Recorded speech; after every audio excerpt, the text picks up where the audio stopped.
வணக்கம் ஆன்மீக டாகேஸ் நேயர்களே. நாம் எல்லோருமே ஒரு விஷயத்தை கவனிச்சுக்கிட்டே இருக்கோம். தினசரி கேலண்டர்.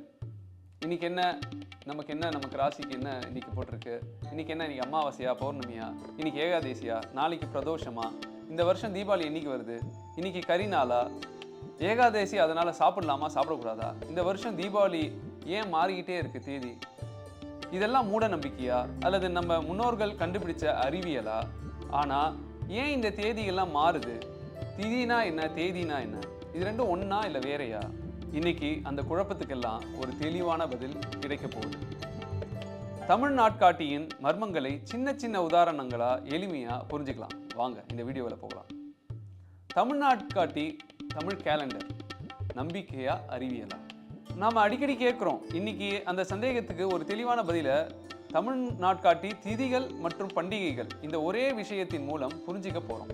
உலகத்துல 3 வகையான கேலண்டர் இருக்கு. சூரிய கேலண்டர் வந்து ஆங்கில கேலண்டர் குறிக்கக்கூடியது. சந்திர கேலண்டர் இஸ்லாமிய கேலண்டர் குறிக்கக்கூடியது. சூரிய சந்திர கேலண்டர் வந்து தமிழ் பஞ்சாங்கத்தை குறிக்கக்கூடியது. தமிழர்கள் பார்த்தீங்கன்னா ரெண்டுத்தையுமே எடுத்துக்கிறாங்க. நல்லதை எல்லா இடத்துல இருந்தும் எடுத்துக்கக்கூடிய தமிழோட பண்பாடு. தமிழ் நாட்காட்டி பார்த்தீங்கன்னா சூரியனையும் பார்க்குது, சந்திரனையும் பார்க்குது. அதனால்தான் பருவகாலம் தப்பாது. விவசாயிகளுக்கு ரொம்ப ஏதுவான தமிழ் கேலண்டர். பண்டிகையும் அர்த்தமா மாறாம கரெக்டா அந்த நாட்கள்ல வருது.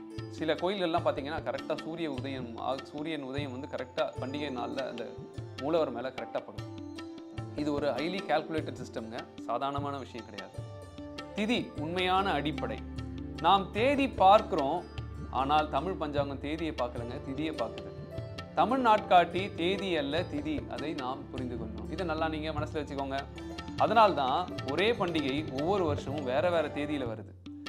இங்க முக்கியமான விஷயம் நான் மனதில் வைத்துக் கொள்ள வேண்டியது என்னன்னா, டேட் முக்கியம் இல்லை, திதி தான் முக்கியம். இதை மனசுல நல்லா வச்சுக்கோங்க. இதுக்கப்புறம் தான் நம்ம அதுக்குள்ள நல்லா போறோம். திதி என்றால் என்ன?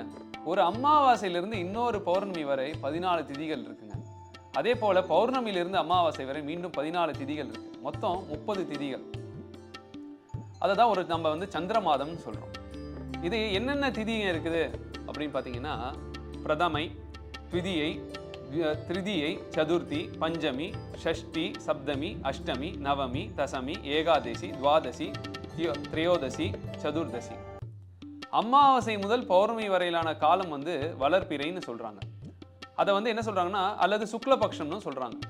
இது வந்து வளர்பிறைன்றது வந்து பார்த்தீங்கன்னா, நம்மளோட அறிவியல் பூர்வமான பார்த்தீங்கன்னா, வளர்பிறையில வந்து காரியங்கள் வந்து வைப்பாங்க, நிறைய நல்ல விஷயங்கள்லாம். ஏன்னா வந்து அதெல்லாம் வளர்ந்துக்கிட்டே போகணும்ட்டு.